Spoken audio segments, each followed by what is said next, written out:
اعوذ باللہ من الشیطان الرجیم بسم اللہ الرحمن الرحیم۔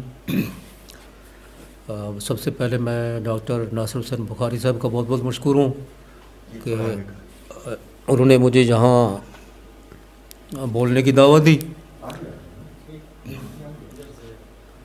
میرا اصل میں جو ٹاپک ہے بنیادی طور پہ بلوچستان ہسٹری اور کلچر کے حوالے سے ہے، لیکن اس پہ ظاہر ہے بات کریں گے ہم آگے، تو ہمیں بہت پیچھے مطلب یہ ہے کہ دیکھنے کی ضرورت ہے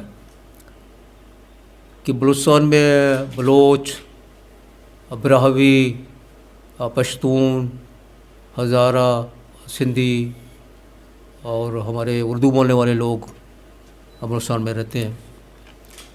تو بلوچستان کی جو تاریخ ہے بنیادی طور پہ جو قدیم تاریخ ہے، اس کے حوالے سے کوئی تسلی بخش آپ کہہ سکتے ہیں، کوئی تسلی بخش یا سنجیدہ کام یا کوئی ایتھنٹک کام نہیں ہوا۔ وہی جو ہمارے انگریز ہسٹورین تھے یا کچھ بلوچ ہسٹورین تھے جنہوں نے بلوچ تاریخ لکھنے کی کوشش کی، اور ان نے بھی زیادہ وہ جو روایتی چیزیں ہیں ان روایتی چیزوں کو انہوں نے ڈسکس کیا۔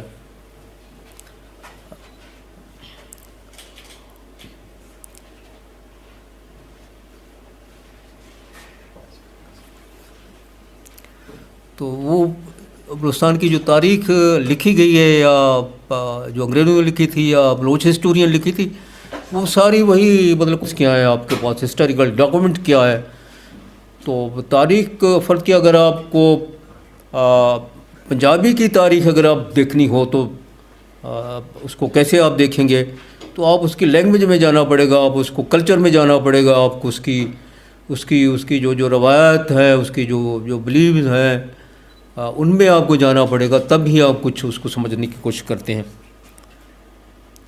تو عام طور پہ یہ ہے کہ بلوچوں کے بارے میں عام طور پہ، اور یہ وہ کہتے ہیں کہ بلوچ زیادہ سے زیادہ کوئی 6 اور کوئی 11ویں صدی میں کوئی ایران سے آیا ہے۔ عام تاریخ یہی ہے بلوچوں کے بارے میں، جو ایران سے جو آرین تھے، آریہ جو ایرانی تھے ان کے ساتھ بلوچ تھے، اور کوئی 6 یا زیادہ سے زیادہ کوئی 11ویں صدی میں بلوچ یہاں آئے۔ یہ ساری قصے کہانیاں ہیں، ان میں کوئی صداقت، کوئی ریالٹی نہیں ہے اس میں، ایسی باتیں انگریزوں نے یہی لکھی۔ ابھی ہمارے بہت سارے ایسے جو لوگ ہیں وہ یہی سمجھتے ہیں کہ جی بلوچ تو یہاں کے آئے ہوئے لوگ ہیں، کوئی امیگرینٹس ہیں، یہاں کے لوکل لوگ نہیں ہیں۔ اور اس کے علاوہ وہ کہتے ہیں جی بلوچ کوئی عرب لوگ ہیں، کوئی حلب سے آئے ہیں، کوئی سیریا سے۔ تو بلوچوں میں 1.2% بھی عرب کا بلڈ نہیں ہے۔ تو کہنے کا مطلب یہ کہ یہ ساری جو چیزیں لکھی گئی ہیں وہ سارا جو ہے وہ ایک قسم کا ایک قصے کہانی والی بات ہے۔ تو اب جو دیکھنے کی بات ہے بنیادی طور پہ،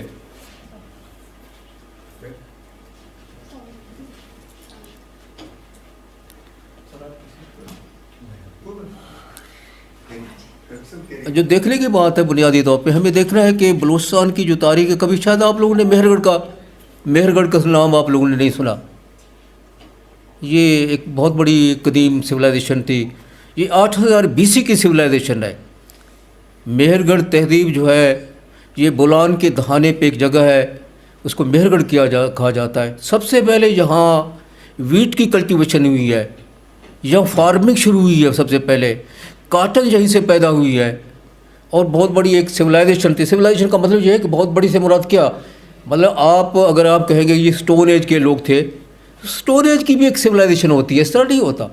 ہم کہتے ہیں یہ وہ پتھر کے دور کے لوگ تھے اور کچھ نہیں تھا، نہیں، بہت کچھ تھا۔ اسٹون ایج کی بھی اپنی ایک سویلائزیشن ہوتی ہے، اپنا ایک کلچر ہوتا ہے، بہت ساری چیزیں ہوتی ہیں۔ اس میں یہ ہے کہ اسٹون ایج میں آج کے دور میں جو شیئرنگ ہوتی ہے، اس زون میں شیئرنگ اتنی نہیں تھی، باقی وہ بھی اپنی جگہ پہ اسٹون ایج بھی اتنا ہی اہم ہوتا ہے۔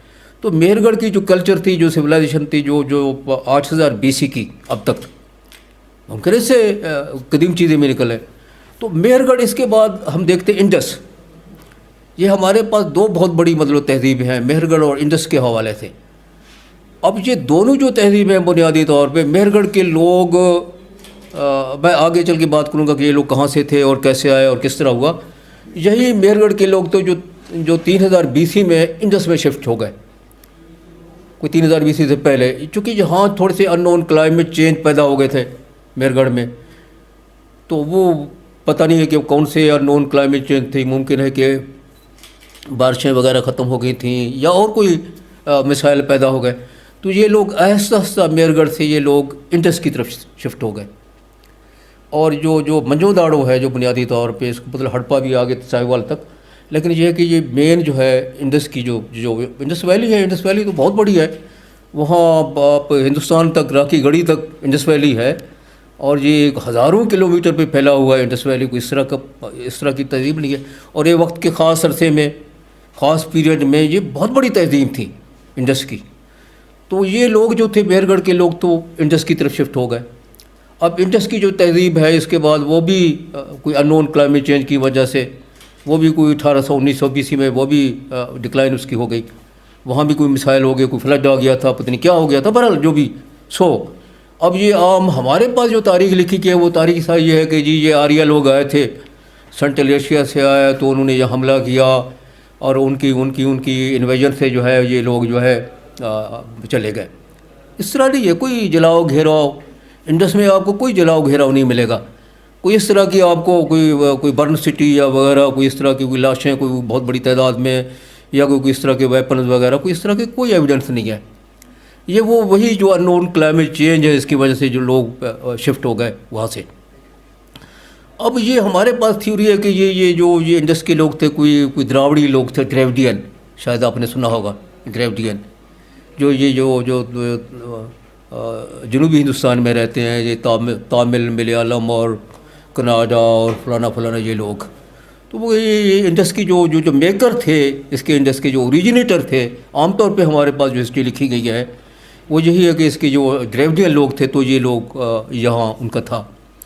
اس کے بعد آریہ آیا اور آریہ نے ان کو جلایا. اور اب لاکھوں کے حساب میں آپ کو کہیں نہیں ملے گا کوئی اس طرح کوئی ملین مارچ ہوا ہے. اب دراوڑی لوگ پورا ایک بہت بڑی تہذیب تھی، اتنی بڑی آبادی تھی، پاپولیشن تھی. آریہ لوگ کتنے آئے تھے کتنے نہیں آئے تھے. اب یہاں سے لوگ جو ہے آپ جنوبی ہندوستان میں ملین مارچ تاریخ میں کہیں نہیں ہوا ہے. ٹھیک ہے، آپ 2000 4000 10,000 20,000 50,000 آدمی کو آپ ایک جگہ سے آپ بھگا سکتے ہیں، آپ اس کو مار سکتے ہیں. اب لاکھوں لوگوں کو آپ جنوبی ہندوستان میں کہتے ہیں لوگ چلے گئے. پتہ یہ ساری جو ہے نا تو یہ تھیوریز ہے، یہ ہائپوتھیسز ہے. اب چونکہ میں آگے چل کر ساری اس کی کلیئرٹی جو اس کی وہ ہے وہ میں کر لوں گا اپنی بات کی. تو اب ہمارے پاس جو بلوچستان میں ایک لوگ ہے جس کو براہوی کہا جاتا ہے بنیادی طور پہ، تو وہ ان کو کہتے ہیں یہ دراوڑی کی جو ہے، یہ باقی دراوڑی تو جنوبی ہندوستان میں چلے گئے، یہ براہوی لوگ جو تھے یہ بھی دراوڑی ہیں. ان نے لینگویج کے حوالے سے تھوڑی سی وہ کی تھی کہ براہوی میں کچھ ایسے الفاظ ہیں، کوئی چند الفاظ ہیں، کوئی زیادہ الفاظ نہیں ہے، تو کوئی 10-15 ایسے الفاظ ہیں جو واقعی دراوڑی سے ملتے ہیں، اس میں کوئی شک نہیں ہے. باقی جو انہوں نے کوئی 200-250 الفاظ بنائے وہ سارے پھر ان نے وہ رولز اور قاعدے کلیے مفروضے جوڑ توڑ بنا کے ان نے کوئی 250 الفاظ کھینچتان کے ان نے دراوڑی کے ساتھ ملے. ایکچولی کوئی بس وہ کوئی 10-15 لفظ ہیں کہ جو دراوڑی سے براہوی کی جو ریزمبلنس ہے وہ ملتی ہے. ٹھیک ہے، اس پہ آگے میں بات کروں گا کہ وہ ریزمبلنس کیا ہے. تو انہوں نے کہا یہ براہوی ہیں تو یہ بیچارے اپنا جان بچا کے بلوچستان کا جو سینٹرل بلوچستان ہے یہ لوگ یہاں پناہ لینے پہ مجبور ہو گئے. باقی دراوڑی جو ساری آبادی تھی، پاپولیشن تھی، وہاں شفٹ ہو گئی ہے جنوبی ہندوستان. تو میں نے پہلے کہا تھا کہ کوئی ملین مارچ کا کوئی تاریخ میں کوئی کنسیپٹ نہیں ہے کہ آپ لاکھوں لوگوں کو یہاں سے آپ مار میں گئے. بہرحال یہ ساری تھیوریز ہیں. اب یہ میں آتا ہوں تھوڑی سی، اب ہمیں مہر گڑھ کو اور انڈس کو کن حوالوں سے دیکھنا چاہیے. اب چونکہ انڈس کے جو سیل ہے بنیادی طور پہ انڈس کی جو مہریں ہیں وہ بدقسمتی سے وہ سیل جو ہے وہ ڈسیفر نہیں ہوئے، ڈیکوڈ نہیں ہوئے. ان پہ کیا لکھا ہوا ہے، کیا تحریر ہے، کوئی پتہ نہیں ہے. کوئی تصویری زبان ہے، کوئی پکٹوگرافک کوئی لینگویج مطلب جو اسکرپٹ ہے اس میں لکھا گیا ہے. اب تک بہت ساری کوششیں کی گئی کہ ان کو ڈیکوڈ کیا جائے کہ ان سیل پہ کیا لکھا گیا ہے. اب اسی زمانے میں آپ انڈس کو دیکھیں، آپ یہی انڈس کے لوگ باقاعدہ یہ میسوپوٹیمیا جو سارا یہ انڈس کا اتنا بڑا کاربر تھا. شاید آج کے دور میں ہمارے لوگ اتنے شاید میسوپوٹیمیا یا عراق میں نہ جاتے ہوں گے.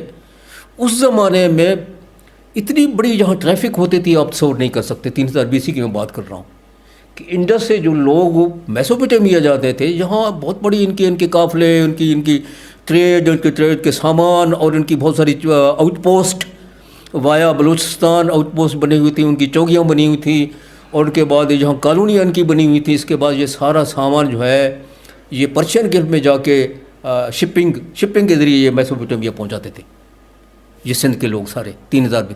اور سندھ کے لوگوں کی باقاعدہ وہاں میسوپوٹیمیا ہے، باقاعدہ ان کی کالونیاں تھیں. بعد میں جو ٹریڈر لوگ تھے وہ انہوں نے باقاعدہ اپنے گھر بنائے، بستیاں بنائیں عراق میں، اپنے گاؤں بنائے، شہر بنائے، وہاں رہے، اور سامان اسی طرح پیچھے سے آتا جاتا رہا جو سندھ سے سارا. ایک وہ زبو ایک وہ کہتے ہیں کہ بیل ہے، کہ ایک خاص قسم کی بیل تھی جو سندھ سے وہاں عراق میں وہ بھیجی جاتی تھی. اور ایک سندھو وڈ، حالانکہ یہ ایکادین تحریر میں سندھو وڈ سندھ کی کوئی خاص لکڑی تھی تو یہ لکڑی جو ہے ممکن ہے فرنیچر کے طور پہ یا مکانات کے دروازے فلانا ان کے لیے شاید استعمال ہوتی تھی، یہ زیادہ جاتا تھا. اور بھی بہت سارے سامان تھے. تو کہنے کا مطلب یہ ہے کہ بلکہ میرا خیال یہ ہے کہ میں اب دیکھ رہا ہوں کہ انڈسٹری میسوپوٹیمیا تک نہیں تھا ان کا، یہ پورا ان کی ایجپٹ تک ان کی رسائی تھی. یہ انڈس کے جتنے بھی تاجر تھے، جتنے بھی لوگ تھے، یہ ایجپٹ تک، بلکہ میرا خیال ہے کہ اس سے بھی شاید آگے افریقہ تک شاید میں کہہ رہا ہوں، لیکن ایجپٹ تک تو ان کی ٹریفک تھی، باقاعدہ طور پہ یہ لوگ جاتے تھے اور آتے رہے. اب وہ 3000 BC کے بعد وہ سارا وہ انڈس کی جو ساری وہ سویلائزیشن تھی، اب اتنی بڑی سویلائزیشن ہے، آپ تصور نہیں کر سکتے ہیں کہ اس زمانے میں اس پورے ریجن میں، ساؤتھ ایشیا میں، ایون ویسٹرن ایشیا میں بھی اتنی بڑی رچ تہذیب نہیں تھی جو انڈس کی تھی. ان کے ساتھ سارا پلاننگ سے بنے ہوئے گھر، مکانات، اور سارا سیوریج سسٹم، ڈرینیج، اور دوسرا اور تیسرا، مطلب کمال کی. مطلب اس طرح کا میسوپوٹیمیا بھی نہیں تھا، وہاں بھی گھر بنے ہوئے تھے، مکانات بنے ہوئے تھے، لیکن اس طرح کی پوری ایک پلاننگ کے ساتھ ایک بڑی ایک میٹروپولیٹن سٹی تھی. یہاں اس پورے ریجن میں آپ کو وہ نہیں ملے گی، آپ کو ساؤتھ ایشیا میں بھی نہیں ملے گا، نہ آپ کو ویسٹرن ایشیا میں ملے گا، نہ سینٹرل ایشیا میں آپ کو ملے گا. یہ انڈس میں تھی. پتہ یہ لوگ ان کے پاس کتنی بڑی ان کے پاس ہنر تھی، ان کے پاس اتنے وہ تھے قابل مہر، ان کی سکل تھی. بہرحال تو اب یہ ہے کہ ہم نے انڈس کو اور میہر گڑھ کو کس حوالے سے دیکھنا چاہیے. یہ تو میں یہ سومیرین ڈاکومنٹ کی بات کر رہا تھا. ایک تو ہمیں سندھ کو سومیرین ڈاکومنٹ کے حوالے سے دیکھنا چاہیے، میہر گڑھ کو بھی اور سندھ کو بھی. تو سومیرین ڈاکومنٹ ہے، اس کے بعد ایکیڈین ڈاکومنٹ ہے، اکادی ڈاکومنٹ ہے، اس کے بعد سومیر جو ہے جو عراق کا جو صدرن ایریا ہے، صدرن عراق ہے، تو وہاں یہ جو سومیر تھی بہت بڑی تہذیب تھی. اور اس کے بعد جو اکادی لوگ آئے، اکادی یہی سیمیٹک لوگ ہیں، شاید آپ نہیں سمجھتے ہیں کہ اکادی یہ پتہ نہیں جزائر عرب سے کہیں تھے، یہ نکلے وہاں عراق پہ، انہوں نے سموتھلی انہیں عراق پہ وہ کیا، پینیٹریشن کی. کوئی حملہ نہیں کیا انہوں نے، کوئی اس طرح کوئی حملہ ور نہیں ہوئے عراق میں. اس کے بعد کوئی 2500 BC میں پورا عراق جو ہے ان کے قبضے میں آ گیا. یہ ایکیڈین لوگ تھے، جو اکاد کے لوگ تھے. اس کے بعد وہ سومیرین ایک لینگویج تھی، وہ سیز ہو گئی، سوائے وہ تھوڑی سی ان کی جو مذہبی رسومات تھے وغیرہ تھے، اس میں وہ تھوڑی سی رہ گئی، لیکن ایز اے بول چال کی جو ایک لینگویج تھی وہ سیز ہو گئی. ساری ایکیڈین یہ ہے کہ عربی ایکیڈین اس کا لہجہ ہے، ہیبری ہے، آرامی ہے، آرامک جس کو ہم کہتے ہیں، اور بھی عربی کے بہت سارے. تو یہ لوگ چھا گئے، پورے عراق میں قبضہ کیا. ایکیڈین دور میں بھی یہ سلسلہ رہا سندھ کے ساتھ. اب ایک خاتون، میں تھوڑی سی اپنی گفتگو کو آگے بڑھانے سے پہلے ایک خاتون کا ذکر کروں گا. یہ انڈین خاتون ہے، ان کا نام شاید کوئی بہتا انسوملی، اگر میں اس کی صحیح اس کو پروناؤنس کر رہا ہوں. اس کا میرے خیال میں بنگال کی خاتون ہے کوئی. انہوں نے ایک آرٹیکل لکھی، بڑی ان کی انٹرسٹنگ آرٹیکل ہے، کوئی 86 پیج کی ان کی آرٹیکل ہے. اس آرٹیکل میں ان نے خاص طور پہ ایک دراوڑی کے حوالے سے ان کی تھیسز کا، ان کی آرٹیکل کا بنیادی یہ ہے، تھیم یہی ہے کہ انڈس کے جو اوریجنیٹر تھے یا اس کے جو میکر تھے وہ دراوڑی تھے. حالانکہ وہ اپنے آرٹیکل میں ایک اور بھی ہمارے ایک اسکالر ہیں، بہت بڑے اسکالر ہیں،